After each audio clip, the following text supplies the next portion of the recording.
Hello friends, मैं आशीष स्वागत करता हूं आपके अपने यूट्यूब चैनल पर। फ्रेंड्स देखिए, ये जो बुक है रोजगार विद अंकित सर का, जो यूपी पुलिस कांस्टेबल का मैथ का बुक है, ठीक है। इसमें जितना भी मतलब क्वेश्चन होगा वो सारे क्वेश्चन को चैप्टर वाइज कवर करेंगे। इसमें जितना भी चैप्टर है इस बुक को हम लोग कंप्लीट मतलब एक ही एक क्वेश्चन जो है पूरा देखेंगे। इसमें देखिए जो चैप्टर स्टार्ट है संख्या पत्ती, देखिए संख्या पत्ती दशमलव और मतलब जितना भी चैप्टर है लगभग इसमें 17 मतलब विविध लेकर 17 चैप्टर है, ठीक है। वो सारे चैप्टर को हम लोग अच्छे कंसेप्ट के साथ सीखेंगे, क्योंकि अब आपका जो यूपी पुलिस का एग्ज़ाम है 6 महीने का अंतर होना है, यानी कि अब आपको अच्छा खासा टाइम मिल जाएगा तैयारी करने का। वैसे पेपर जो है काफ़ी आसान आया था, अगर आपने एग्ज़ाम दिया होगा तो आपको पता होगा। थोड़ा रीजनिंग का लेवल हार्ड था, बाकी सब क्वेश्चन जो था थोड़ा ईजी था, ठीक है। तो इसमें देखिए आज जो हम जिस हम चैप्टर का शुरुआत करेंगे वो हमारा संख्या पत्ती से, मतलब चैप्टर 1 से हम लोग स्टार्ट करेंगे और एक ही एक क्वेश्चन, जितना भी क्वेश्चन है इसमें वो सारे क्वेश्चन को हम लोग पूरा कंप्लीट देखेंगे, ठीक है। तो पूरा वीडियो जरूर देखिएगा। अगर देखिए मतलब एक चैप्टर में जो है हम लगभग 2 से 3 दिन लेंगे और सारा चैप्टर जो है एक एक करके पूरा खत्म कर देंगे। और अगर आपको कहीं भी डाउट होगा तो उसे कमेंट कीजिएगा, हम उसे दोबारा बताने का प्रयास करेंगे। वैसे पूरा कोशिश करेंगे कि आपको अच्छे से समझाते हुए पूरा हम सॉल्व करा दें, ठीक है। इसमें देखिए हम लोग क्वेश्चन नंबर 1 से स्टार्ट करेंगे। किस प्रकार से इसमें क्वेश्चन पूछा गया है, ये हमारा नंबर सिस्टम का क्वेश्चन है, ठीक है। नंबर सिस्टम चैप्टर है जिसमें क्वेश्चन नंबर 1 है।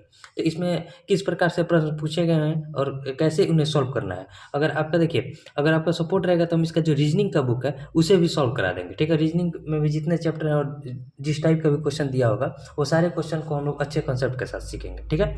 अगर आपको देखिए अगर आपको वीडियो समझ में आएगा, अगर आपको समझ में आएगा तो इसे शेयर जरूर कीजिएगा ताकि और लोगों के पास पहुंच सके, ठीक है। तो चलिए अब हम लोग स्टार्ट करते हैं क्वेश्चन नंबर 1 से, और आज की इस वीडियो में जितना हो सकता है उतना क्वेश्चन हम करा देंगे। देखिए अब क्वेश्चन नंबर 1 से हम लोग स्टार्ट करते हैं। क्वेश्चन आपको क्लियर दिख रहा होगा। क्वेश्चन नंबर 1 क्या कर रहा है। क्वेश्चन है कि निम्नलिखित में कौन सा कथन असत्य है, मतलब असत्य कथन को हमें बताना है, ठीक है।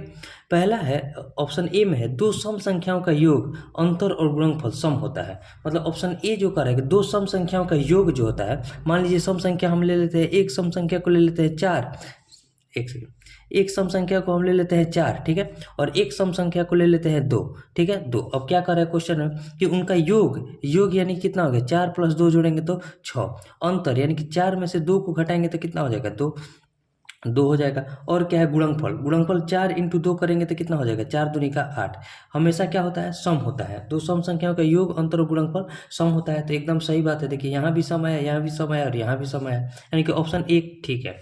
अब ऑप्शन बी क्या कर रहा है कि दो विषम संख्याओं का योग अंतर और गुणनफल विषम होता है। देखिए अब विषम संख्या हम ले लेते हैं, मान लीजिए एक ले लेते हैं 5 और एक लेते हैं 3, ठीक है। इनका योग कितना हो जाएगा, 5 और 3 को जोड़ेंगे तो 8 हो जाएगा। यहाँ ये जो है गलत हो गया, क्योंकि जब इनका योग हम किए जो कि हमारा सम संख्या आ गया तो ये गलत हो गया। यही हमारा जो हो जाएगा राइट ऑप्शन हो जाएगा, इनके ऑप्शन बी जो हो जाएगा हमारा राइट आंसर हो जाएगा, क्योंकि इसमें असत्य बताना था। तो आगे अब हमें चेक करने की जरूरत नहीं है। ये देखिए विषम संख्या में अगर हम उसका योग निकालेंगे तो सम संख्या आएगा, दो विषम संख्या लेंगे तो उनका योग निकालेंगे तो सम संख्या। कोई भी विषम संख्या ले लीजिए, मान लीजिए 7 लेते हैं और 9 लेते हैं, 9 और 7 को जोड़ेंगे कितना होगा, 16, 16 जो कि सम संख्या है। तो सम संख्या क्या होता है, वैसी संख्या जो 2 से विभाजित होती है, पूरी जो संख्या 2 से विभाजित हो जाती है तो उसे हम लोग सम संख्या कहते हैं, ठीक है।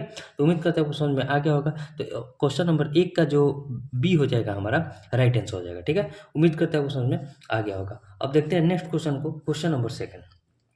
क्वेश्चन नंबर 2 क्या है, इकाई अंक बताना है। देखिए क्वेश्चन नंबर 2 में है 1372 के पावर 134 मीन 134, 1372, ठीक है। 1372 के पावर क्या है, 134। इसका हमें बताना है कि इकाई अंक के स्थान पर क्या आएगा, ठीक है। इकाई अंक क्या होगा समझिए, यहाँ इकाई अंक के स्थान पर क्या है, तो 2 को लेते हैं। 2 के पावर अगर 1 रहेगा तो क्या आएगा, 2 होता है। 2 के पावर 2 को करेंगे तो क्या हो जाएगा, इकाई अंक 4 हो जाएगा। 2 का स्क्वायर कितना होता है, 4। उसी तरह 2 का क्यूब करेंगे तो कितना हो जाएगा, 8 हो जाएगा। 2 के पावर 4 करेंगे तो कितना हो जाएगा, 2 के पावर 4 16 होता है, 16 होता है, यानी कि इकाई अंक 6 हो जाएगा। अब 2 के पावर 5 करेंगे तो कितना हो जाएगा, 32, 32 का इकाई अंक क्या होता है, तो यानी कि यहाँ से जो है रिपीट हो गया, फिर से रिपीट हो गया। तो रिपीट हो गया तो यहाँ समझिए, यानी कि 2 के पावर 4 तक तो सबका इकाई अंक बदल रहा था, और जैसे ही 4 के बाद 5 पर गए तो हमारा इकाई अंक फिर से 1 वाले के बराबर आ गया।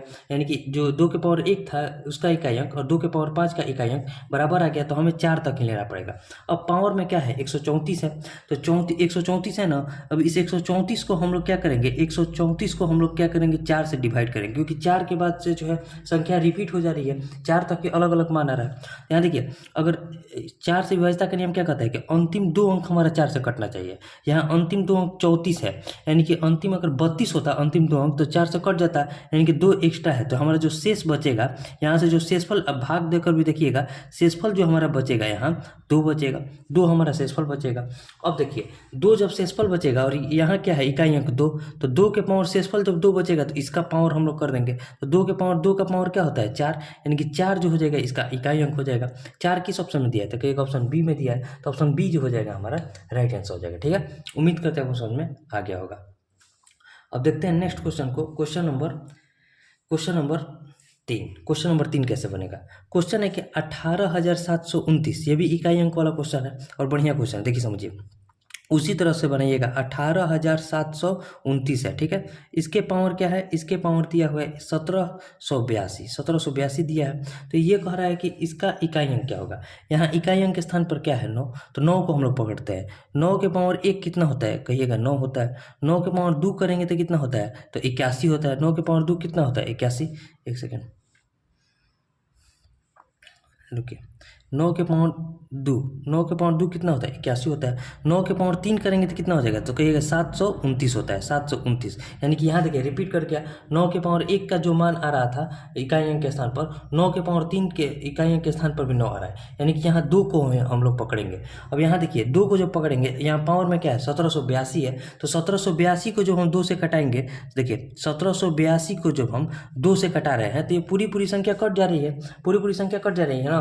तो यानी कि ये जो ऊपर वाला है सम संख्या, यहाँ समझिए विषम, जब भी हम विषम अंक ले रहे हैं तो इकाई अंक के स्थान पर 9 आ रहा है। जब सम संख्या ले रहे हैं पावर में तो इकाई अंक के स्थान पर 1 आ रहा है, ठीक है, 1 आ रहा है। तो यहाँ क्या है सम संख्या है, तो इकाई अंक के स्थान पर क्या आएगा 1 आएगा। आप वैसे चेक कर सकते हैं, 9 के पावर 4 जब आप लीजिएगा तो इस 9 के पावर जब 4 लेंगे तो इसके भी इकाई अंक के स्थान पर 1 ही आएगा, ठीक है, 1 ही आएगा। तो इसका जो 9 के पावर सम संख्या है, तो देखिए विषम संख्या में 9 के पावर अगर विषम संख्या होगा तो इकाई अंक के स्थान पर 9 होगा, 9 के पावर अगर सम संख्या होगा तो इकाई अंक के स्थान पर 1 होगा। तो यहाँ सम संख्या है तो इकाई अंक के स्थान पर क्या हो जाएगा 1 हो जाएगा, 1, यानी कि ऑप्शन बी जो हो जाएगा हमारा राइट आंसर हो जाएगा। ठीक है, उम्मीद करते हैं आपको समझ में आ गया होगा।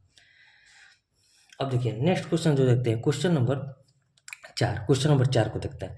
क्वेश्चन नंबर 4 कह रहा है कि 125 के पावर 37, इसमें भी इकाई अंक बताना है। यहाँ समझिए, यहाँ क्वेश्चन दिया है 125 के पावर क्या है 137, ठीक है, 137, ठीक है, 137 है, 125 के पावर 137। उसके बाद क्या है गुना में 736 के पावर 381, 736 के पावर 381, ठीक है, 381। फिर गुना में है 691 के पावर कितना दिया है 1001, ठीक है। अब समझिए इसका इकाई अंक हमें बताना है, इसका इकाई अंक हमें बताना है। देखिए 5 के पावर कितना भी हो इसका इकाई अंक 5 होता है। कैसे, यहाँ समझिए, अगर 5 के पावर 1 रखेंगे तो इकाई अंक 5 आएगा, 5 के पावर 2 रखेंगे तो इकाई अंक कितना होता है 25, यानी कि इकाई अंक के स्थान पर 5 आएगा।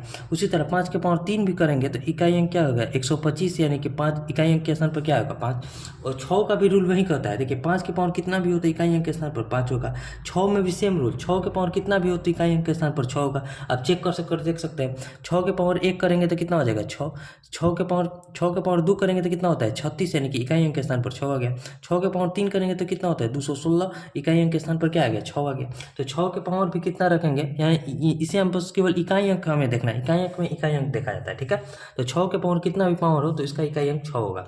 उसी तरह 1 के यहाँ इकाई अंक क्या है 1 है ना, 1 के पावर भी कोई सा भी अंक हो उसका भी इकाई अंक 1 होता है, ठीक है। अब इसमें गुना कीजिए, 5 6 का 30 इंटू 1, 30 इंटू 1 करेंगे तो कितना हो जाएगा 30। यहाँ इकाई अंक के स्थान पर क्या आ गया 0, तो 0 जो हो जाएगा हमारा राइट आंसर हो जाएगा। यानी कि क्वेश्चन नंबर 4 का ऑप्शन ए जो हो जाएगा हमारा राइट आंसर हो जाएगा, ठीक है। उम्मीद करता है समझ में आ गया होगा। ये हमारा क्वेश्चन नंबर 4 है, ठीक है। अब क्वेश्चन नंबर 5 को हम लोग देखते हैं। क्वेश्चन नंबर 5, देखिए क्वेश्चन नंबर 5 कैसे बनेगा। क्वेश्चन है कि वह संख्या कौन सी है जिसके 8 गुना तथा 7वें भाग का योगफल 741 है। यानी कि इस कोई भी संख्या एक लेना है जिसका 8 गुना प्लस उसका 7वां भाग तो का योगफल 741। यानी क्वेश्चन क्या कर रहा है, इस ऑप्शन में ही हमें चूज करना है। ये 4 ऑप्शन होगा, उसमें देखिए पहले हम लोग चेक करेंगे 7वां भाग निकालने के लिए जो संख्या होनी चाहिए वो 7 से विभाजित होना चाहिए। तो इन चारों ऑप्शन, एक ऑप्शन है देखिए, एक ऑप्शन क्या दिया हुआ है 72, एक ऑप्शन है 72, एक ऑप्शन क्या है 85, 85 है, एक ऑप्शन है 91 और एक ऑप्शन है 27। इन चारों में 7 से विभाजित कौन सी संख्या है? तो 7 से विभाजित एक ही संख्या है 91, तो 91 हमारा राइट आंसर हो जाएगा। एक तो ये नियम हो गया। अब क्वेश्चन जिस प्रकार से कर रहा है उस प्रकार से बनाइए। हम 91 को पकड़ते हैं क्योंकि इसमें एक ही संख्या जो है हमारे 7 से विभाजित है। अब चेक कीजिए, सेटिस्फाई कीजिए, संख्या का 8 गुना यानी कि 91 का हमें 8 गुना निकालना है। अब प्लस क्या करना है, इसका 7वां भाग, तो इसका 7वां भाग कितना होगा 13, 13 को हमें प्लस करना है, इसमें ऐड करना है, तो संख्या हमारा 741 प्राप्त होना चाहिए। देखिए 8 एकम का 8, 8 9 72, 728 और प्लस 13 करेंगे यानी कि 728 में जब 13 को जोड़ेंगे कितना हो जाएगा 741, तो 741 जो हो जाएगा हमारा राइट आंसर हो जाएगा, जो कि क्वेश्चन में कह रहा था। तो 741 आ गया। पहले हमें 7वां भाग यानी 7 से विभाजित करके चेक करना था कि चारों ऑप्शन में कौन कौन सा ऑप्शन 7 से कट रहा था। एक ही ऑप्शन कट रहा था, तो इसमें राइट आंसर जो हो जाएगा हमारा एक ही ऑप्शन हो जाएगा, इसमें कुछ करना नहीं था। ठीक है, उम्मीद करता हूँ समझ में आ गया होगा। अब ये जो नेक्स्ट क्वेश्चन है, क्वेश्चन नंबर 6, क्वेश्चन नंबर 6 को समझते हैं। क्वेश्चन नंबर 6 क्या है कि मुर्गियों और भैंसों के एक झुंड में पैरों की संख्या सिरों की संख्या के 2 गुने से 16 अधिक है, तो झुंड में कितने भैंसे हैं? भैंस की संख्या बताना है। मान लीजिए देखिए, एक मुर्गी का एक हेड होगा, एक हेड होगा, और साथ में भैंस का भी एक हेड होगा, भैंस का भी एक हेड होगा। ठीक है, अब उसका जो उसका 2 गुना है, उसका 2 गुना यानी कि इन दोनों का 2 गुना, सिर का 2 गुना, अब प्लस 16 करने पर यानी कि 16 अधिक है क्या है, पैरों की संख्या। मुर्गी का अगर हम पैर निकालेंगे तो मुर्गी में कितना पैर होता है, 2 पैर होता है, और भैंस में का कितना पैर होता है, तो कहिएगा 4 पैर होता है, 4 भी हो जाएगा। यानी कि इसी एक इक्वेशन को बराबर करना है और हमारा आंसर आ जाएगा। 2 से इसमें गुना करेंगे कितना हो जाएगा 2h plus 2b, 2h plus 2b plus का 16 इज इक्वल टू क्या हो जाएगा 2h प्लस का 4b हो जाएगा, 4b यहाँ बराबर का साइन है। अब देखिए एच से एच कट जाएगा, यहाँ क्या बचा 2b प्लस 16, तो 2b प्लस 16 b उधर जाएगा, देखिए 2b जो हो जाएगा इधर कट जाएगा, 4b में से 2b को घटाएंगे तो क्या बचेगा 2b बचेगा, यानी कि इस 2b को जो है हम इधर 4b में से घटा दिए तो क्या बचा 2b बराबर, ये 16 जो है 16 बच गया, तो 2b बराबर 16, तो b बराबर कितना हो जाएगा, b बराबर आ जाएगा 8, यानी कि b हम क्या माने थे उसका सिरों की संख्या, ये सिर है ना, तो b किसका था भैंस का, हमसे भैंस का ही पूछ रहा था, तो कितने भैंस है 8, जितना सिर होगा उतना ही भैंसों की संख्या होगी, क्योंकि प्रत्येक मुर्गी का भी एक सिर होगा और भैंस का भी एक सिर होगा, तो कितना भैंसों का सिरों की संख्या कितने आ गया 8, तो 8 जब भैंसों के सिरों की संख्या है तो झुंड में कितनी भैंस है तो 8 है, यानी कि ऑप्शन डी जो हो जाएगा हमारा राइट आंसर हो जाएगा। क्वेश्चन 6 का जो है ऑप्शन डी जो हो जाएगा हमारा राइट आंसर हो जाएगा। ठीक है, उम्मीद करते हैं आपको समझ में आ गया होगा।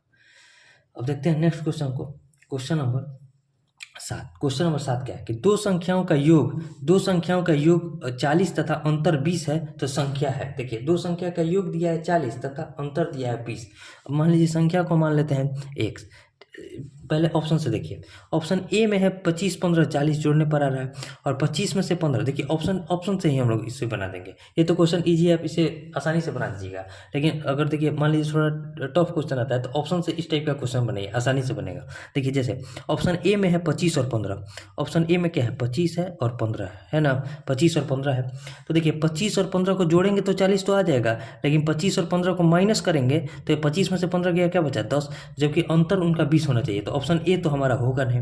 ऑप्शन बी क्या है 35 और 15 है, 35 है और 15 है, 35 और 15, पहले तो 35 और 15 को जब जोड़ेंगे तो 50 हो जाएगा, जबकि हमें लाना कितना है 40, उनका योग 40 के बराबर होना चाहिए, तो ये भी हमारा आंसर नहीं होगा।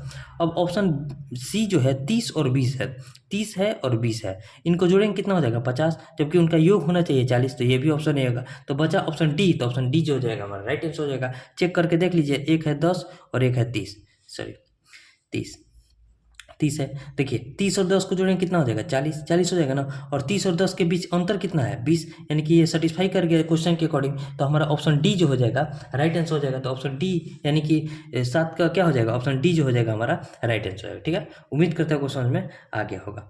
अब देखिए जो नेक्स्ट क्वेश्चन है क्वेश्चन नंबर 8, क्वेश्चन नंबर 8 कैसे बनेगा, 1372 में 3 का स्थानीय मान बताना है। देखिए समझिए क्वेश्चन क्या है 1372 है, 1372 में हमें बताना है जो 3 है 3 का स्थानीय मान क्या है। देखिए बहुत आसान है, इसमें तो सीधा आप ऐसे लिख सकते हैं, एक 3 लिखिए और जितना भी अंक है उसके आगे 0 0 कर दीजिए, ठीक है, वही हमारा जो हो जाएगा राइट आंसर हो जाएगा।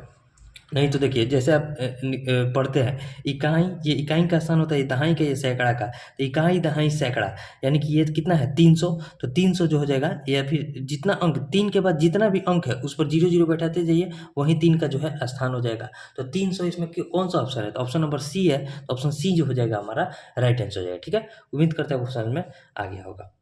बहुत इजी प्रश्न है, और इसी प्रकार के प्रश्न आपके इस पर एग्जाम में आए भी थे, तो ऐसा नहीं है कि हार्ड क्वेश्चन आया था, बहुत इजी इजी प्रश्न आए थे, 18 19 मतलब बहुत इजी इजी प्रश्न थे। अब देखिए जो नेक्स्ट क्वेश्चन है, क्वेश्चन नंबर 9। क्वेश्चन नंबर 9 कैसे बनेगा, क्वेश्चन नंबर 9, देखिए क्वेश्चन नंबर 9 क्या कर रहा है, क्वेश्चन है कि निम्न में से अभाज्य संख्या नहीं है। अभाज्य संख्या कौन सी नहीं है, देखिए सबसे छोटी जो अभाज्य संख्या होती है वो हमारा 2 होती है। ठीक है, और 2 ही एक ऐसी अभाज्य संख्या होती है जो सम संख्या भी होती है और सबसे छोटी अभाज्य संख्या भी होती है, बाकी कोई भी सम संख्या अभाज्य संख्या नहीं होती। और अभाज्य संख्या वैसी संख्या को कहते हैं जो केवल अपने से और एक से विभाजित हो। एक ना ही हमारा अभाज्य संख्या है, देखिए एक ना ही हमारा अभाज्य संख्या है और ना ही भाज्य संख्या है, ये अभाज्य भी नहीं है और ये भाज्य भी नहीं है, दोनों नहीं है। ठीक है, अभाज्य भी नहीं है और भाज्य भी नहीं है, तो यहाँ तो ऑप्शन ए जो हो जाएगा हमारा राइट आंसर हो जाएगा। लेकिन आपको समझना है क्या, 2 एक ऐसी सम संख्या होती है जो कि अभाज्य संख्या होती है और सबसे छोटी अभाज्य संख्या होती है। ठीक है, और मात्र एक सम संख्या होती है, इस बात को आप समझ ध्यान में रखिएगा। यानी कि ये होती है जो इवन नंबर भी होती है, इवन नंबर भी है, और एक मात्र इवन नंबर ऐसा है जो अभाज्य संख्या है, भाज्य नहीं है, ये अभाज्य संख्या है। ठीक है, और एक नहीं भाज्य में आता है नहीं अभाज्य में आता है, तो यहाँ जो हमारा राइट आंसर हो जाएगा ऑप्शन ए जो हो जाएगा राइट आंसर हो जाएगा। ठीक है, अब देखिए जो नेक्स्ट क्वेश्चन है, क्वेश्चन नंबर 10। क्वेश्चन नंबर 10 को समझते हैं। क्वेश्चन नंबर 10 है कि एक संख्या को 5 से विभाजित करने पर 12 भागफल तथा 3 शेषफल प्राप्त होता है, तो संख्या है। एक संख्या को 5 से विभाजित करने पर 12 भागफल तथा 3 शेषफल प्राप्त होता है, तो संख्या है। तो संख्या निकालने के लिए क्या करना पड़ेगा, संख्या यानी कि भाज्य, भाज्य होता है, संख्या यानी कि क्या हो जाएगा भाज्य, भाज्य बराबर जो होता है फॉर्मूला हमारा, देखिए एक सेकंड, देखिए भाज्य बराबर जो हमारा फॉर्मूला होता है, यहाँ देखिए हिंदी लिखने में इससे थोड़ा मतलब डिफिकल्ट होता है क्योंकि अभी नया नया थोड़ा इस पर हाथ बैठा हुआ नहीं है। ठीक है, अब देखिए भाज्य बराबर जो हमारा फॉर्मूला होता है हम आपको बोल देते हैं, वैसा हम लिख देते हैं, लिख देंगे। ठीक है, भाज्य बराबर जो होता है भाजक, यानी कि 5 से विभाजित करना है तो ये हमारा 5 जो हो जाएगा भाजक हो जाएगा, गुना भागफल यानी कि 12 क्या है भागफल है उसका, अब प्लस शेषफल। भाज्य बराबर क्या होता है भाजक गुने भागफल प्लस शेषफल। यहाँ देखिए जिससे हम भाग देते हैं उसे हम लोग भाजक कहते हैं, और जो देखिए जैसे हम आपको यहाँ समझाते हैं, ये हम भाग देते हैं ना ऐसे, ये भाग देते हैं, यहाँ जो संख्या होती है वो हमारी भाजक होती है, यहाँ जो होती है हमारी संख्या भाज्य होती है, और यहाँ जो संख्या होती है वो भागफल होती है, और यहाँ जो शेषफल में संख्या बचती है वो हमारा शेषफल होता है। ठीक है, तो यहाँ जो हम इस संख्या को हम जो निकालते हैं भाज्य होता है, भाज्य बराबर क्या होता है भाजक गुने भागफल प्लस शेषफल। ठीक है, तो बस इसको निकाल दीजिए, 5 हमारा भाजक है गुना 12 हमारा भागफल है, अब प्लस शेषफल कितना है 3, सबको जोड़ दीजिए, 12 5 60 और 3 63, 63 जो हो जाएगा हमारा राइट आंसर हो जाएगा। यानी कि भाज्य बराबर भाजक गुने भागफल प्लस शेषफल, यानी कि 63 जो हो जाएगा हमारा राइट आंसर हो जाएगा, जो कि ऑप्शन बी में दिया हुआ है। ठीक है, अब देखिए जो नेक्स्ट क्वेश्चन है, क्वेश्चन नंबर 11। क्वेश्चन नंबर 11 को समझते हैं। क्वेश्चन का 20 से 45 तक सभी पूर्णांकों का योग है, और आगे क्वेश्चन नहीं है। यहाँ क्वेश्चन नंबर कौन सा है, क्वेश्चन नंबर 11। देखिए क्वेश्चन नंबर 11, 20 से 45 तक सभी पूर्णांकों का योग हमें बताना है। देखिए समझिए, 20 से 45 तक की टोटल हमारा पहले संख्या, यानी कि योग निकालने के लिए क्या निकालना पड़ेगा एसएन। एसएन बराबर हमारा जो फॉर्मूला होता है, एसएन बराबर जो फॉर्मूला होता है n/2 अब into A plus A N, A plus A N. ए और ए एन क्या होता है उसे समझिए, ए और ए एन क्या होता है, ए और एन। देखिए ए जो होता है हमारा पहली संख्या होता है, और एन जो होता है हमारा अंतिम संख्या होता है, और एन जो होता है संख्या, टोटल कितना संख्या है। तो 20 से 45 तक जब आप संख्या निकालिएगा, देखिए संख्या कैसे निकाला जाता है, अंतिम संख्या यानी कि 45 माइनस पहली संख्या यानी कि 20 और प्लस का उसमें 1 जोड़ देते हैं। ठीक है, ये हमारा टोटल संख्या निकल कर आ जाता है। जैसे हम आपको देखिए एग्जाम्पल देते हैं, मान लीजिए छोटा में आपको बताते हैं 1 2 3, ये हमारा यहाँ संख्या दिख रहा है 3 संख्या है, इसे निकालना होगा तो हम लोग कैसे निकालेंगे, इसे निकालना होगा तो कैसे निकालेंगे। देखिए 3 में से 1 को घटाएंगे तो कितना बचेगा 2, 2 में +1 कर देंगे तो कितना हो गया 3, यानी कि ये टोटल संख्या कितना है 1 2 3 संख्या है, तो यहाँ कितना निकल कर आ गया 3।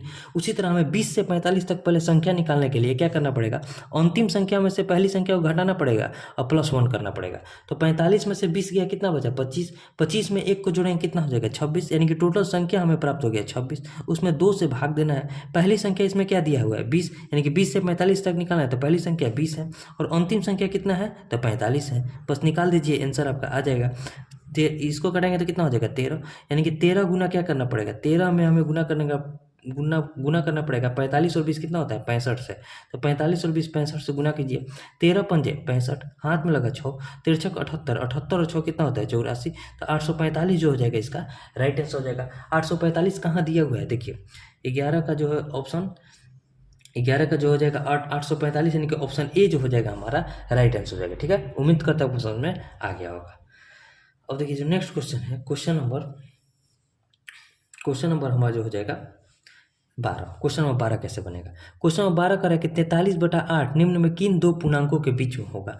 43/8 है, देखिए 43/8, इसे पॉइंट में लिखेंगे तो पहले क्या लिखेंगे 8 पंजे 40, अब पॉइंट 30 8 तरीके 24, 60 हो जाएगा, 60 यानी कि 8 7 56, 8 पंजे 40, यानी कि 5.375 हो जाएगा। ये किनके बीच में होगा, पहला ऑप्शन है 2 और 3, 2 और 3 के बीच में है, ये तो 5 है, तो 2 और 3 के बीच में तो नहीं है, तो ऑप्शन ए तो होगा नहीं। ऑप्शन बी है 4 और 5, ये 5 से अधिक है, तो 4 और 5 वाला भी ऑप्शन नहीं होगा। ऑप्शन सी है 1 और 4, तो ये भी नहीं होगा क्योंकि ये 5 से अधिक है, तो ऑप्शन डी यानी कि 4 और 7 के बीच में 5 आता है, 4 और 7 के बीच में 5 आता है ना, तो ऑप्शन डी जो हो जाएगा हमारा राइट आंसर हो जाएगा, यानी कि ऑप्शन डी जो हो जाएगा हमारा राइट आंसर हो जाएगा। उम्मीद करता है वो समझ में आ गया होगा, बहुत इजी प्रश्न है, और इसी प्रकार के प्रश्न आपके मैथ में एग्जाम में आए भी थे। ठीक है, थोड़ा बहुत रीजनिंग का जो था 10-15 क्वेश्चन थोड़ा मतलब बढ़िया क्वेश्चन था, वो भी थोड़ा दिमाग से मतलब बनाने वाला क्वेश्चन था। ठीक है, बाकी आप लोग एग्जाम दिए होंगे, देखे होंगे क्वेश्चन। अब देखिए जो नेक्स्ट क्वेश्चन है, क्वेश्चन नंबर 13, क्वेश्चन नंबर 13 को सीखते हैं। क्वेश्चन कर रहा है कि एक भाजक भागफल का 15 गुना तथा शेषफल का 3 गुना है, यदि शेषफल 40 है तो भाजक ज्ञात करना है। देखिए यहाँ थोड़ा सा मिसप्रिंट है, भाजक नहीं होगा, भाज्य हमें ज्ञात करना है, क्योंकि भाजक ज्ञात करना होता तो 40 का भाजक कितना है, भाजक जो है 3 गुना है शेषफल का, तो 120 यहाँ कोई ऑप्शन दिख नहीं रहा है, तो हमें भाज्य निकालना है, वही फॉर्मूला लगाना है। भाज्य बराबर क्या होता है, भाजक गुने भागफल प्लस शेषफल, भाज्य बराबर जो होता है भाजक गुने भागफल प्लस शेषफल। ठीक है, यहाँ देखिए शेषफल कितना दिया है 40, यहाँ देखिए प्लस शेषफल होता है ना, प्लस शेषफल, तो पहले हम शेषफल से स्टार्ट करते हैं। शेषफल कितना दिया है प्लस का 40, ठीक है 40। अब क्वेश्चन में क्या कर रहा है कि भागफल का 15 गुना तथा शेषफल का 3 गुना है, तो शेषफल का 3 गुना कौन है भाजक, तो भाजक कितना हो जाएगा 40 दिया 120 और 120, और इसका भागफल का 15 गुना है, यानी कि इसमें 15 से भाग करेंगे कितना हो जाएगा 8 हो जाएगा ना। ये हमारा हो गया भागफल, ये हमारा हो गया भाजक, और ये हमारा हो गया शेषफल। अब क्वेश्चन के अकॉर्डिंग सेटिस्फाई कर गया। ये देखिए ये जो भाजक है, भाजक भागफल का 3 गुना है, यानी कि 40 का 3 गुना है, तथा भाजक जो है शेषफल का 3 गुना है, तो शेषफल का 3 गुना हो गया, तथा जो भाजक है वो भागफल का 15 गुना है, तो 8 में 15 से गुना करेंगे कितना हो जाएगा 120, तो यहाँ भी सेटिस्फाई कर गया। अब बस इसे निकाल देना है, 12 8 कितना होता है 96, यानी कि कितना हो जाएगा 960, अब प्लस का 40, 960 में जब 40 को जोड़ेंगे कितना हो जाएगा 1000, तो 1000 जो हो जाएगा हमारा राइट आंसर हो जाएगा। तो 1000 किस ऑप्शन में दिया है, तो कहेगा ऑप्शन सी में दिया है, तो ऑप्शन सी जो हो जाएगा हमारा राइट आंसर हो जाएगा। ठीक है, उम्मीद करते हैं वो समझ में आ गया होगा। अब देखते हैं नेक्स्ट क्वेश्चन को, क्वेश्चन नंबर 14। क्वेश्चन नंबर 14 कैसे बनेगा, क्वेश्चन है कि जब किसी संख्या को क्रमशः 3 4 और 7 से विभाजित किया जाता है तो शेषफल क्रमशः 2 3 और 6 प्राप्त होता है। ठीक है, जब उसी संख्या को 42 से विभाजित किया जाता है तो शेषफल क्या प्राप्त होगा। देखिए संख्या को किससे विभाजित किया जा रहा है 3 4 और 7 से, 3 4 और 7 से। ठीक है, तो हमें शेषफल क्या प्राप्त होता है 2 3 और 6। यहाँ देखिए यहाँ अंतर सबका बराबर होगा, 3 में से 2 को घटाएंगे तो कितना हो जाएगा 1, 4 में से 3 को घटाएंगे तो कितना हो जाएगा 1, 7 में से 6 को घटाएंगे तो कितना हो जाएगा 1। और हमें पहले निकालना पड़ेगा कि संख्या कौन सी होगी। तो देखिए संख्या निकालने के लिए ये जो संख्या है इसमें हमें इसका एलसीएम निकालना पड़ेगा। तो यहाँ देखिए 3 4 और 7 का जो एलसीएम हो जाएगा, कुछ कॉमन नहीं है तो तीनों का गुना कर दिए, 7 चौक 28 दिया कितना होता है 84। 84 में हमें जो तीनों का समान शेषफल निकल रहा है, मतलब 3 में से 2 सबका अंतर है शेषफल से, उसमें अंतर जो है इसको हम लोग इसमें भी माइनस कर देते हैं। 84 से जब 1 को घटाएंगे तो वो संख्या हमें प्राप्त हो जाएगी 83, यानी कि जब 83 ऐसी संख्या है जो 3 4 7 से विभाजित करने पर हमारा 2 3 और 6 शेषफल देगा। ठीक है, अब इसमें कह रहा है कि 42 से विभाजित किया जाए तो शेषफल क्या प्राप्त होगा। तो अब देखिए 42 से हमें विभाजित करना है किसको, 42 में हमें किससे विभाजित करना है 83 को विभाजित करना है 42 से। तो 42 से कम कितना होता है 42, घटा दीजिए, 42 से कम कितना होता है 42, 3 में से 2 गया 1, 8 में से 4 गया कितना बचा 41, यही हमारा शेषफल होता है। तो हमारा जो शेषफल प्राप्त होगा 41 प्राप्त होगा, जो कि ऑप्शन ए में दिया है, तो ऑप्शन ए जो हो जाएगा हमारा राइट आंसर हो जाएगा। ठीक है, उम्मीद करता हूँ क्वेश्चन में आ गया होगा। अब देखते हैं नेक्स्ट क्वेश्चन को, क्वेश्चन नंबर 15।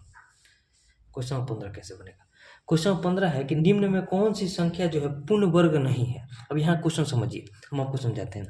यहाँ पूरा पहले हम लोग पूर्ण वर्ग लिखते हैं, यानी कि 1 का स्क्वायर कितना होता है, देखिए समझिए, 1 का स्क्वायर जो होता है 1 होता है, 2 का स्क्वायर कितना होता है, 2 का स्क्वायर होता है 4, 2 का स्क्वायर कितना होता है 4 होता है, 3 का स्क्वायर कितना होता है, 3 का स्क्वायर 9 होता है, 4 का स्क्वायर कितना होता है 16 होता है, 16 होता है, 5 का स्क्वायर कितना होता है, 5 का स्क्वायर कहिएगा कि 25 होता है, ठीक है 25 होता है, 6 का स्क्वायर कितना हो जाएगा, 6 का स्क्वायर हो जाएगा 36, 36, 7 का स्क्वायर कितना होता है, 7 का स्क्वायर होता है 49, 8 का स्क्वायर कितना होता है, 8 का स्क्वायर होता है 64, 8 का स्क्वायर 64, 9 का स्क्वायर कितना होता है, 9 का स्क्वायर होता है 81, 81, और 10 का स्क्वायर कितना होता है, 10 का स्क्वायर होता है 100, ठीक है 100।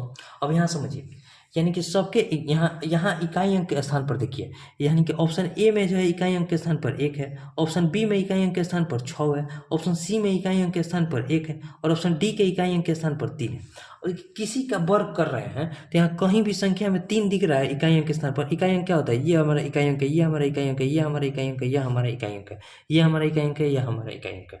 तो कहीं भी 3 नहीं दिख रहा है तो यहाँ जो राइट आंसर हो जाएगा हमारा ऑप्शन डी हो जाएगा, यानी कि वो कभी भी पूर्ण वर्ग नहीं होगी।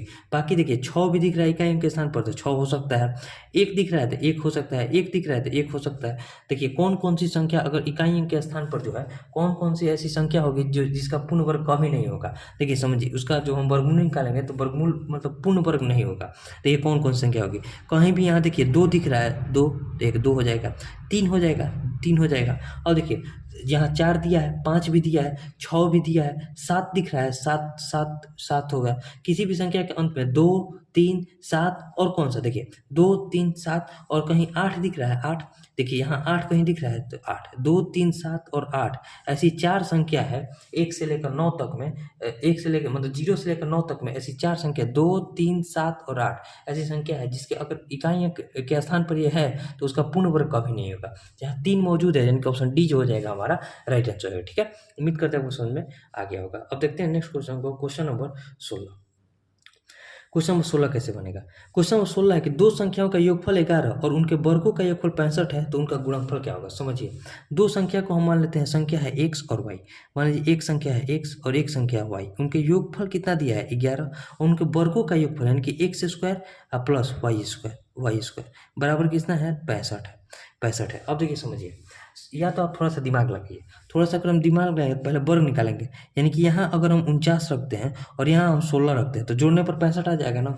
49 का कितना होता है 7 और 16 का कितना होता है 4, यानी कि 7 और 4 को जब हम जोड़ेंगे तो यहाँ 11 आ जाएगा, और 7 का स्क्वायर कितना होता है 49 और 4 का स्क्वायर कितना होता है 16, इन दोनों को जोड़ने पर ये 65 आ गया और इन दोनों को जोड़ने पर ये 11 आ गया, यानी कि संख्या हमें प्राप्त हो गया 7 और 4। थोड़ा सा दिमाग लगाने पर आ गया, क्योंकि उतना हार्ड तो क्वेश्चन है नहीं, तो थोड़ा सा आप यहीं दिमाग लगे, वरना फिर फार्मूला है, फार्मूला पर भी बैठा सकते हैं, वरना थोड़ा सा दिमाग लगाइएगा तो आप आसानी से बना दीजिए, क्योंकि उतना हार्ड यहाँ डिजिट दिया नहीं है, 65 दिया है, तो थोड़ा सा आप दिमाग लगाइए तो आराम से आ जाएगा, ठीक है। अब संख्या हमसे पूछ रही है दोनों का गुणनफल क्या होगा, यानी संख्या तो हमें मिल गया 7 और 4, इनका गुणनफल भी हमें निकाल देना है। 7 और 4 को जब हम गुना करेंगे कितना संख्या प्राप्त होगा 28, तो 28 जो हो जाएगा हमारा राइट आंसर हो जाएगा। 28 किस ऑप्शन में दिया है, तो एक ऑप्शन ए में दिया है, तो ऑप्शन ए जो हो जाएगा हमारा राइट आंसर हो जाएगा, ठीक है। उम्मीद करते हैं समझ में आ गया होगा। अब देखते हैं नेक्स्ट क्वेश्चन को, क्वेश्चन नंबर 17। क्वेश्चन नंबर 17 क्या है, यदि p एक पूर्णांक है तो p का सबसे छोटा संभावित मान क्या होगा, जहां p स्क्वायर गुना 156 गुना 135 14 से विभाज्य है। देखिए क्या है क्वेश्चन में, p स्क्वायर गुना का 156, ठीक है 156, और गुना का क्या है 135, किससे विभाजित है 14 से विभाजित है, तो 14 से विभाजित होने के लिए संख्या 7 और 2 से विभाजित होना चाहिए। देखिए 2 से तो ये 156 कट जाएगा, 156 आराम से कट जाएगा, लेकिन 7 से कटाने के लिए, देखिए 7 से कटाने के लिए p की जगह कुछ ना कुछ रखना पड़ेगा, तो ऑप्शन के अकॉर्डिंग ही रखेंगे। तो ऑप्शन ए है 7, ऑप्शन बी है 14, ऑप्शन सी है 21, ऑप्शन डी है 42। बहुत आसान ऑप्शन दिया हुआ है, हमें सबसे छोटा मान निकालना है। जैसे ही हम p की जगह 7 रखेंगे तो ये संख्या 7 से आसानी से कट जाएगी, तो संख्या 7 से भी कट गई, 2 से भी कट जाएगी, यानी संख्या 14 से पूरी कट जाएगी। तो यहाँ p के सबसे छोटा मान रखना था, तो यहाँ 7 जो हो जाएगा हमारा ऑप्शन के अकॉर्डिंग 7 जो हो जाएगा हमारा राइट आंसर हो जाएगा, क्योंकि यहाँ इसी 4 ऑप्शन में से हमें एक चूज करना है और सबसे छोटा मान कह रहा था, तो ऑप्शन ए जो हो जाएगा हमारा राइट आंसर हो जाएगा, ठीक है। उम्मीद करता हूँ समझ में आ गया होगा। अब देखते हैं नेक्स्ट क्वेश्चन को, क्वेश्चन नंबर 18। क्वेश्चन नंबर 18 कैसे बनेगा, देखिए क्वेश्चन नंबर 18। क्वेश्चन नंबर 18 है कि निम्न में अपरिमेय संख्या है, अपरिमेय संख्या इनमें से कौन है? तो देखिए अपरिमेय संख्या वैसी संख्या होती है जिसे p बाई क्यू के रूप में व्यक्त नहीं किया जा सकता है, ठीक है। p बाई क्यू क्या होता है? देखिए p बाई क्यू क्या होता है? p बाई क्यू यानी कि अंश और हर के रूप में नहीं व्यक्त किया जा सकता है, उसे हम लोग अपरिमेय संख्या कहते हैं, ठीक है। यहाँ देखिए 22/7 p बाई क्यू के रूप में है, अंश और हर के रूप में है ना 22/7, तो ये जो हो जाएगा हमारा एक परिमेय संख्या है। पाई, देखिए पाई जैसे ही हम लिखते हैं तो ये हमारा हो जाता है अपरिमेय संख्या, ठीक है। ये हमारा संख्या जो होता है अपरिमेय होता है, अपरिमेय, ठीक है, अपरिमेय संख्या होता है। लेकिन पाई का मान अगर हम 22/7 लिखते हैं तो हमारा परिमेय संख्या होता है, क्योंकि ये एग्जैक्ट वैल्यू नहीं होता है, अप्रॉक्स में होता है 22/7, ठीक है। तो पाई का मान जैसे ही 22/7 होता है वो हमारा परिमेय संख्या होता है, लेकिन पाई जो होता है एक अपरिमेय संख्या होता है। यहाँ एक और ऑप्शन है √9। √9 को हम क्या लिख सकते हैं? √9 को हम 3 लिख सकते हैं। 3 को p बाई क्यू के रूप में नहीं लिख सकते हैं, 3/1, तो ये भी हमारा परिमेय संख्या, ये भी हमारा परिमेय संख्या है। एकमात्र ऑप्शन पाई जो है हमारा अपरिमेय संख्या है, यानी कि ऑप्शन बी जो हो जाएगा हमारा इसमें राइट आंसर हो जाएगा, ठीक है। उम्मीद करते हैं समझ में आ गया होगा। और देखते हैं नेक्स्ट क्वेश्चन को। Question number 19। क्वेश्चन 19 कैसे बनेगा? सबसे बड़ी 5 अंकों की संख्या और सबसे छोटी 5 अंकों की संख्या के बीच अंतर क्या होगा? सबसे बड़ी 5 अंकों की संख्या कितनी होती है? 5 9, यही सबसे बड़ी संख्या हो जाएंगी। 5 9 कितना हो जाएगा? 1 2 3 4 5। और सबसे छोटी 5 अंकों की संख्या कितनी होती है? 1 पर 4 जीरो सबसे छोटी संख्या हो जाएगी, तो 1 पर 4 जीरो, 1 2 3 4। अब इन दोनों का अंतर हमसे पूछा जा रहा है, घटा दीजिए। 9 में से 0 गया 9, 9 में से 0 गया 9, 9 में से 0 गया 9, 9 में से 0 गया 9, और 9 में से 1 गया 8, यानी कि कितना हो जाएगा? 89,999 जो हो जाएगा इसका राइट आंसर हो जाएगा। 89,999 किस ऑप्शन में दिया था? ऑप्शन ए में दिया, तो ऑप्शन ए जो हो जाएगा हमारा राइट आंसर हो जाएगा, ठीक है। उम्मीद करते हैं समझ में आ गया होगा। देखते हैं नेक्स्ट क्वेश्चन को। Question number 20। क्वेश्चन नंबर 20 कैसे बनेगा कि राहुल के बैंक खाते में 378 रुपये 82 पैसा शेष है, ठीक है। 127 रुपये 80 पैसा निकालने और 527 रुपये 86 पैसा जमा करने के बाद उसके पास कितनी धनराशि बचेगी? देखिए 378 रुपये 82 पैसा उसके पास शेष है। 378 रुपये 82 पैसा, पहले इसको हम लोग लिख लेंगे। 378 रुपये 82 पैसा उसके पास शेष है। अब उसमें से क्या करें? 127 रुपये 80 पैसा निकाल रहा है, तो निकाल दीजिए पहले 127 रुपये 80 पैसा को निकाल दीजिए। निकालेंगे तो यानी कि घटाएंगे, 2 में से 0 गया 0, 8 में से 0 गया, 8 में से 8 गया 0, 8 में से 7 गया 1, 7 में से 2 गया 5, और 3 में से 1 गया 2, 251 रुपया 2 पैसे उसके पास बचा, ठीक है। और उसके फिर वो क्या कर रहा है कि 587 रुपये 86 पैसा उसमें जमा कर रहा है, यानी कि जमा कर रहा है तो जोड़ दीजिए 527, ठीक है। 527.86, इसको जमा करेंगे कितना हो जाएगा? 6 और 2 8, यहाँ क्या हो जाएगा? 8 पॉइंट, 7 और 1 8, 5 और 2 इसको जमा करना है, यानी कि जोड़ना है। 5 और 2 7, 5 और 2 7, यानी कि 778 रुपये 88 पैसा जो है उसके पास अभी राशि बचेगी। तो 778 रुपये 88 पैसा किस ऑप्शन में दिया? तो ऑप्शन नंबर ए में दिया है, तो ऑप्शन ए जो हो जाएगा उसका राइट आंसर हो जाएगा, ठीक है। उम्मीद करता हूँ समझ में आ गया होगा। बढ़िया क्वेश्चन है, मतलब आसान क्वेश्चन। अब देखते हैं नेक्स्ट क्वेश्चन को। क्वेश्चन नंबर कितना है? Question number 21। क्वेश्चन नंबर 21 कैसे बनेगा? क्वेश्चन नंबर 21 है कि 3 के पावर 11 प्लस 3 के पावर 12 प्लस 3 के पावर 13 और प्लस 3 के पावर 14 को निम्न में किससे विभाजित नहीं किया जा सकता? कौन सा, मतलब कौन सी इस 4 ऑप्शन में है जिससे वो ये संख्या जो है 3 से उससे विभाजित नहीं होगी? अब देखिए जो ये संख्या है, पहले संख्या को लिखिए। संख्या क्या है? 3 के पावर 11 है, फिर क्या है? 3 के पावर 12 है, 3 के पावर 12 के बाद क्या बचा है? 3 के पावर 13 है, 3 के पावर 13 के बाद कितना है? 3 के पावर 14 है, ठीक है। यही संख्या है। अब इस संख्या में सबसे कॉमन क्या है? सबसे छोटा कॉमन क्या है? 3 के पावर 11 को कॉमन करते हैं। कॉमन करेंगे कितना हो जाएगा? यहाँ शेष बचेगा 1, यहाँ क्या बचेगा? 3 बचेगा, 3 के पावर 1 यानी कि 3, यहाँ 3 के पावर 2 शेष बचेगा, यानी कि इसको क्या लिख सकते हैं? 9, यहाँ 3 के पावर 3 शेष बचेगा, क्योंकि 11 निकाल लिए तो 11 और 3 14 होता है, तो 3 के पावर 3 को क्या लिखेंगे? 27, 27 लिखेंगे ना। अब देखिए, अब इसको क्या लिखेंगे? 3 के पावर 11 और गुना 27 और 3 30, 30 और 9 39 और 41, सबको जोड़ेंगे कितना हो जाएगा? 40। अब संख्या ऑप्शन क्या दिया है? ऑप्शन ए दिया है 13, देखिए ऑप्शन ए दिया है 13, ऑप्शन बी दिया है 12, ऑप्शन सी दिया है कितना? ऑप्शन सी दिया है 8, और ऑप्शन डी दिया है 10। पहले देखिए 40, अब इसमें पहले हम लोग देखिए 12 से विभाजित 13 से, यहाँ जो राइट आंसर हो जाएगा 13। अब कैसे होगा वो आपको हम बताते हैं। अब एक क्या है? 12, 12 से जैसे ही हम इसको कटाएंगे तो ये संख्या आराम से कट जाएगी। कैसे? क्योंकि देखिए 4 से इसको कटाएंगे तो 3, और 4 से इसको कटाएंगे तो क्या हो जाएगा? 10, 10 हो जाएगा ना, 10। और 3 से ये 3 के पावर 11 है तो इसको कटाएंगे कितना हो जाएगा? 3 के पावर 10, यानी कि संख्या 12 से पूरी पूरी कट गई। अब उसी तरह 8 से जब हम कटाएंगे तो 8 से देखिए समझिए अब देखिए समझिए, अब देखिए 8 से हम लोग कटा कर देखते हैं, 8 से। अब ये 8 हम लेते हैं, तो 8 से जैसे ही हम कटाएंगे तो 8 से ये 40 कट जाएगा, और उसी प्रकार अब उसकी पर फिर 8 से कटाएंगे तो 40 भी कट गया। अब 8 के बाद 10 से कटा कर देखते हैं, 10 से कटाएंगे तो ये 40 कट जाएगा। तो यानी कि एक ही ऑप्शन बचा, यानी कि 13 से ये संख्या नहीं कट पाएगी। बाकी आपको 12 से भी हम कटा कर दिखा दिए, 10 से तो दिख ही रहा है और 8 से दिख ही रहा है, क्योंकि 8 से 40 कट जाएगा और 10 से भी 40 कट जाएगा। और 12 से कैसे कटेगा, तो 4 से और 3 से। ठीक है, उम्मीद करता हूँ आपको ये क्वेश्चन समझ में आया होगा। ठीक है, अब देखते हैं नेक्स्ट क्वेश्चन को। Question number 22। क्वेश्चन नंबर 22 कैसे बनेगा? क्वेश्चन नंबर 22, देखिए क्वेश्चन नंबर 22 क्या है?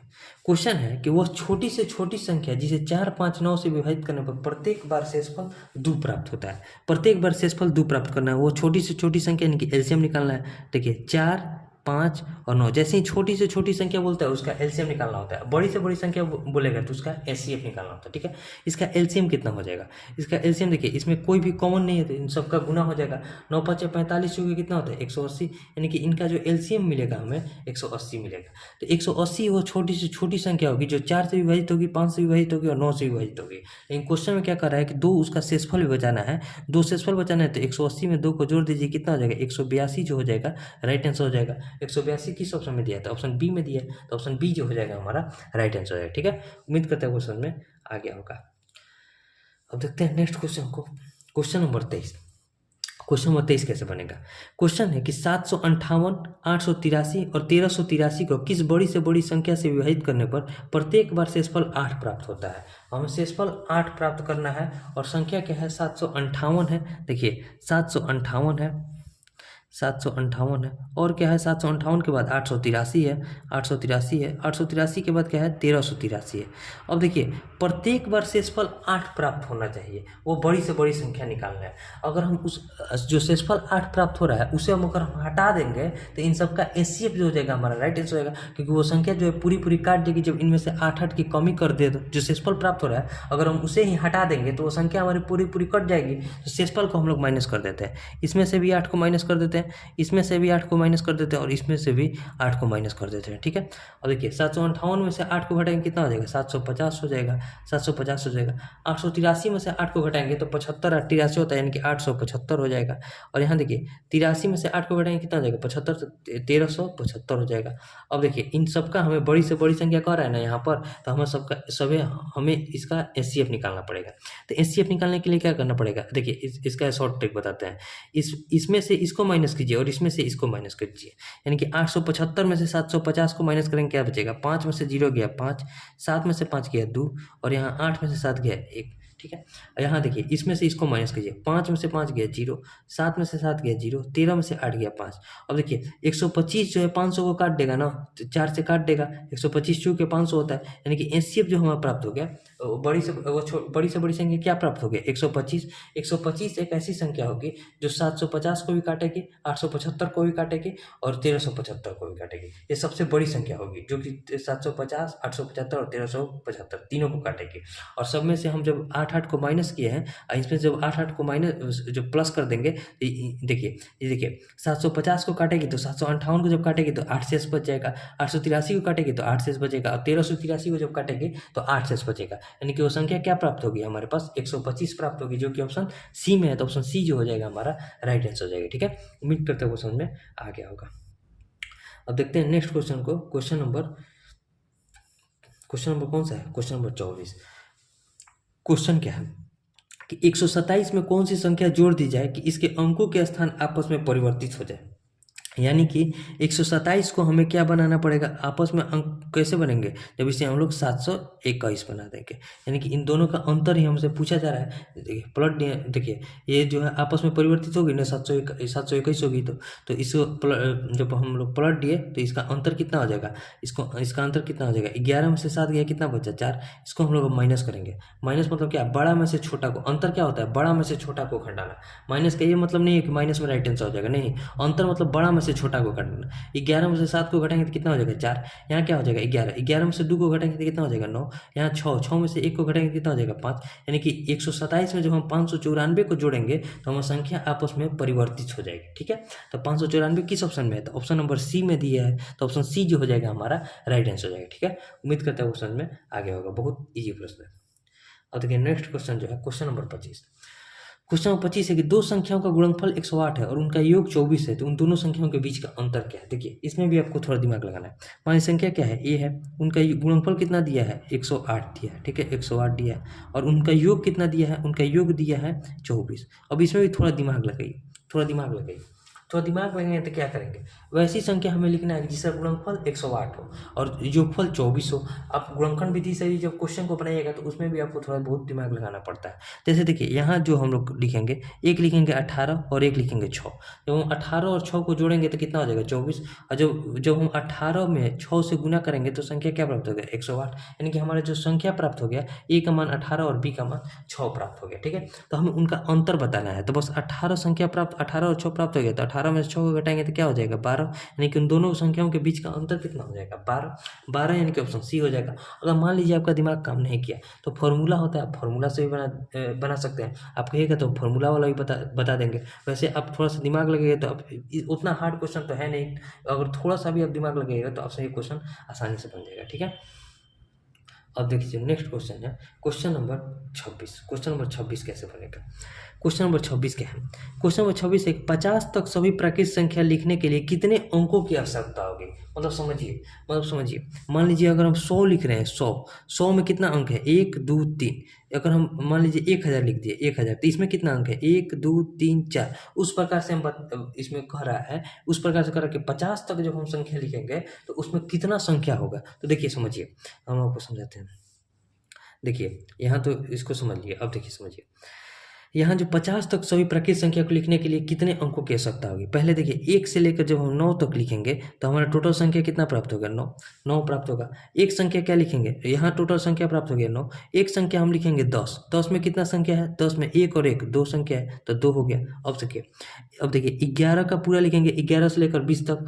अब 11 के बाद 21 वाला लिखेंगे, 21 के बाद 31 वाला लिखेंगे और 31 के बाद 41 वाला लिखेंगे। इसमें टोटल कितना अंक हो जाएगा, 11, देखिए 11 12 13 14 15, देखिए 15 16 17, एक समझाते हैं आपको, 17 18 19 और 20। इसमें टोटल अगर संख्या गिनिएगा, 1 2 3 4 5 6 7 8 9 10 11 12 13 14 15 16 17 18 19 20। यानी कि इसमें संख्या प्राप्त हो गया 11 वाले में 20। उसी प्रकार इसमें प्राप्त होगा 20, उसी प्रकार इसमें प्राप्त होगा 20 और इसमें भी प्राप्त होगा 20। यानी कि यहाँ जो संख्या प्राप्त हो गया 20 40 60 और 80, यानी कि ये 80 संख्या प्राप्त हो गया। अब सबको जोड़ दीजिए, 9 1 से लेकर 9 तक में 10 में 2 संख्या, 9 और 2 11 और 80 जोड़ेंगे कितना हो जाएगा, 91। तो यहाँ जो हमारा राइट आंसर हो जाएगा 91 जो हो जाएगा हमारा राइट आंसर है, ठीक है। यहाँ देखिए 9 और 2 11 और 80, 11 और 80 को जोड़ेंगे कितना हो जाएगा, 91। यानी कि ऑप्शन बी जो हो जाएगा हमारा राइट आंसर हो जाएगा, ठीक है। उम्मीद करता है वो समझ में आ गया होगा, उम्मीद करते हैं वो सब समझ में आ गया होगा। अब देखते हैं next question, question number 27। Question number 27 को देखते हैं। चलिए क्वेश्चन नंबर 27 को देखते हैं। क्वेश्चन नंबर 27, क्वेश्चन नंबर 27 कैसे बनेगा। क्वेश्चन कर रहा है कि राज 18 दिन में कुल 3782 रुपया कमा चुका है, पूरे महीने 10,000 कमाना चाहता है, तो उसे बचे हुए 12 दिनों में प्रतिदिन कितना रुपया कमाना होगा। देखिए समझिए, वो क्या किया है, 10,000 में से देखिए 10,000 उसे कमाना था पूरा महीना भर में, ठीक है, महीना भर में 10,000 रुपया कमाना था, जिसमें से उसने 3782 रुपया कमा चुका है। तो अभी उसे कितना कमाना पड़ेगा, 10 में से 2 गया 8, 9 में से 8 गया 1, यहाँ 9 में से 8 गया 1, यहाँ 9 में से 7 गया 2, 9 में से 3 गया 6। अभी भी उसे 62 और 18 रुपया कमाना है। अब उसके पास शेष दिन जो बचा है 12 दिन बचा है, क्योंकि 18 दिन में वो 3782 रुपया कमाया है। ये जो कमाया है वो 18 दिन में कमाया है, अब जो कमाना है उसे 12 दिन में कमाना है, ठीक है, 12 दिन में कमाना है।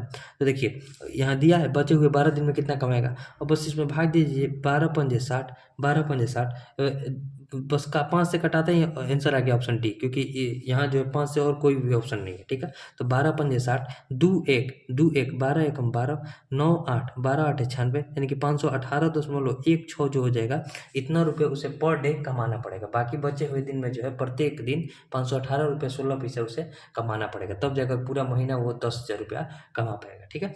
उम्मीद करते हैं वो समझ में आ गया होगा, बहुत ईजी प्रश्न है। और देखिए जो नेक्स्ट क्वेश्चन है क्वेश्चन नंबर 28। क्वेश्चन नंबर 28 जो हमारा विभाजता के नियम से है। क्वेश्चन क्या है, 3 स्टार की जगह हम लोग x मान लेते हैं, x 7 8 6 0 2 6 0 2, किससे विभाजित करना है, 3 से विभाजित करना है। तो 3 से विभाजित का नियम क्या कहता है? देखिए इस प्रकार का क्वेश्चन आपका जीडी में भी एक आ रहा था, बहुत ईजी। मेरे में तो आया था शायद 4 से विभाजित का नियम, बहुत आसान प्रश्न आ रहा था। और यूपी पुलिस में भी इसी प्रकार का प्रश्न बहुत ईजी आ रहा था विभाजित के नियम से, ठीक है। अब देखिए जैसे 3 से विभाजित का नियम जो कहता है अंकों का योग 3 से विभाजित होना चाहिए। तो यहाँ देखिए जो अंकों का योग अगर 3 हो रहा है तो उसे काट देंगे, इस 3 को काट दीजिए, 6 को काट दीजिए, 7 और 2 9 को काट देंगे। अब यहाँ देखिए यहाँ क्या बचा, 8 बचा और x बचा, यानी कि यहाँ क्या लिखेंगे, x प्लस 8 में से क्या जोड़ेंगे कि हमारा जो संख्या हो 3 से विभाजित हो जाए। तो ऑप्शन ए है 1। ऑप्शन ए की जगह जब 1 रखेंगे तो 8 और 1 को जोड़ेंगे कितना हो जाएगा, 9, संख्या हमारा विभाजित हो जाएगा, यानी कि ये राइट आंसर हो जाएगा। ऑप्शन बी है 4, यानी कि x की जगह अब 4 रखेंगे तो 4 में 8 को जोड़ेंगे कितना हो जाएगा, 12 भी 3 से विभाजित है तो ये भी हो सकता है। ऑप्शन सी जो है, ऑप्शन सी कितना है, 7, तो 7 x की जगह क्या रखेंगे, 7 में 8 को जोड़ेंगे कितना हो जाएगा, 15, यानी कि 15 जो हो जाएगा, 15 भी 3 से विभाजित है तो संख्या भी जो हो जाएगी हमारे 3 से विभाजित हो जाएगी, यानी कि 1 भी हो सकता है, 4 भी हो सकता है, 7 भी हो सकता है, यानी कि यहाँ जो राइट आंसर हो जाएगा ऑप्शन डी, यानी कि उपरोक्त सभी जो हो जाएगा हमारा राइट आंसर है। जल्दबाजी नहीं करना है, इस प्रकार के क्वेश्चन को आपको बढ़िया से ध्यान से देख कर बनाना है, और जल्दबाजी में आप 1 रखिएगा, 1 पर ही आगे आंसर, अब आगे बढ़ जाइएगा, आगे नहीं बढ़ना है। ऑप्शन देखना है कि ऑप्शन डी में जो है उपरोक्त सभी भी दिया है, तो उपरोक्त सभी जब दिया है तो हमें तीनों ऑप्शन को एक बार जरूर चेक करना है, ठीक है। उम्मीद करते हैं क्वेश्चन में आ गया होगा, यहाँ कुछ सीखने लायक था नहीं, 3 से विभाजित के नियम केवल सीखने लायक था, ठीक है। और देखिए जो नेक्स्ट क्वेश्चन है, क्वेश्चन नंबर 29, यहाँ 11 से विभाजित का नियम सीखना है। 11 से विभाजित का नियम भी सीख लेते हैं। क्वेश्चन क्या है, 3 है, x है, स्टार की जगह x मान लिए, ठीक है, 4 है और 6 है। अब यहाँ से देखिए 11 से विभाजित का नियम करा। 11 से विभाजित का नियम बहुत आसान होता है, एक अल्टरनेट अंकों को भी लेकर बना सकते हैं, एक आपको सिंपल बताते हैं, इसे सम डिजिट में कर लीजिए। देखिए जैसे यहाँ देखिए संख्या कितना है, 1 2 3 4 5 संख्या है ना, एक यहाँ 0 बिठाते हैं, एक यहाँ 0 बिठाकर संख्या को हम लोग 6 कर लेते हैं, 6 कर लेते हैं, ठीक है। अब देखिए समझिए 6 कर लिए। अब देखिए इसमें से जो है 0 में से 3 को घटाएंगे कितना हो जाएगा, -3, 0 में से जब 3 को घटाएंगे तो -3, अब प्लस का, फिर x में से 4 को घटाएंगे कितना हो जाएगा, x माइनस का 4, अब x माइनस का 4, अब प्लस का 4 में से 6 को घटाएंगे कितना हो जाएगा, -2, तो यहाँ जो हो जाएगा हमारा -2 हो जाएगा। देखिए यहाँ जो हो जाएगा, जब हम 4 में से 6 को घटाएंगे तो कितना हो जाएगा, -2। अब बराबर किसके हो जाएगा, तो 0 या फिर 11 का मल्टीपल हो जाए तो यह 0 ले लेंगे। देखिए 3 और 4 7 और 2 9, यानी कि यहाँ जो प्राप्त हो गया 1 माइनस का 9 हो गया, क्योंकि यहाँ भी माइनस का साइन है, यहाँ भी माइनस का साइन है, यहाँ भी माइनस का साइन है, बराबर किसके हो गया, 0 के। तो x बराबर कितना हो जाएगा, 9, तो 9 जो हो जाएगा हमारा राइट आंसर हो जाएगा, यानी कि x की जगह अगर 9 रखेंगे तो संख्या हमारी 11 से विभाजित हो जाएगी, जो कि ऑप्शन ए में दिया है। अगर आप अल्टरनेट अंकों वाले जानते हैं तो वो भी बहुत आसान होता है, पहले 3 को जोड़ेंगे, 4 को जोड़ेंगे, 6 को जोड़ेंगे, फिर x और 4 को जोड़ेंगे और दोनों का अंतर भी 0 या फिर 11 का मल्टीपल हो जाए तो वहाँ से भी आंसर आपका निकल कर जो आएगा 9 ही आएगा। तो यहाँ जो राइट आंसर हो जाएगा 9 हमारा राइट आंसर हो जाएगा, ठीक है। उम्मीद करते हैं क्वेश्चन में आ गया होगा। अब देखते हैं नेक्स्ट क्वेश्चन को, क्वेश्चन नंबर 30। क्वेश्चन नंबर 30 है कि संख्या दिया है 9 से पूर्णतः विभाज्य है तो स्टार के स्थान पर क्या होगा। संख्या देखिए क्या है, संख्या है 1 है ना, स्टार की जगह हम लोग क्या ले लेते हैं, x को ले लेते हैं, x, फिर क्या है 2 2 0 और 4, किससे विभाजित है, 9 से विभाजित है। 9 से विभाजित का नियम क्या कहता है कि संख्या का योग जो होना चाहिए 9 से विभाजित होना चाहिए। तो 4 और 2 6, 6 और 2 8, 8 और 1 9, यानी कि यहाँ संख्या जो है पूरा 9 से कट गया। अब x की जगह क्या रख सकते हैं, ऑप्शन के अकॉर्डिंग 0 भी रखेंगे तो 9 से विभाजित होगा, ऑप्शन के अकॉर्डिंग 9 भी रखेंगे तो हमारा जो है संख्या 9 से विभाजित होगा। देखिए अंकों का योग 9 से विभाजित होना चाहिए, तो यहाँ 0 भी रखेंगे तो अंकों का योग 9 ही आएगा, 9 भी रखेंगे तो अंकों का योग 18 आएगा, जो कि 9 से विभाजित है। तो 18 भी 9 से विभाजित है तो संख्या 0 भी होगा और 9 भी होगा, यानी कि 0 या फिर 9, 0 या 9, यानी कि ऑप्शन सी दिया है 0 या 9, तो यही जो ऑप्शन सी हो जाएगा हमारा राइट आंसर हो जाएगा, यानी कि 0 रखने पर भी संख्या कट जाएगी और 9 रखने पर भी संख्या जो है कट जाएगी, ठीक है। उम्मीद करते हैं आपको क्वेश्चन समझ में आया होगा, ठीक है। आज हम यहाँ जो है 30 क्वेश्चन तक ही करेंगे, बाकी के जो कल से जो है 31 क्वेश्चन से स्टार्ट करेंगे। उम्मीद करें आपको सारे 30 क्वेश्चन समझ में आए होंगे। ईजी प्रश्न है, लेकिन हो सकता है आगे जो है क्वेश्चन प्रीवियस ईयर के भी दिया हुआ है, थोड़ा टफ भी मिल सकता है, ठीक है। उम्मीद करते हैं आपको सारे क्वेश्चन जो है समझ में आए होंगे। किसी भी क्वेश्चन में डाउट होगा तो उसे कमेंट कीजिएगा, हम उसे दोबारा बताने का प्रयास करेंगे, या फिर यहाँ आप अगर आप दोबारा देखिएगा तो आपको जरूर समझ में आ जाएगा, ठीक है। अब मिलेंगे नेक्स्ट वीडियो में आगे के क्वेश्चन के साथ। अगर आपको वीडियो अच्छा लगा होगा तो इसे शेयर जरूर कीजिएगा ताकि और लोगों के पास पहुंच सके, ठीक है। अब मिलेंगे नेक्स्ट वीडियो में, तब तक के लिए जय हिंद।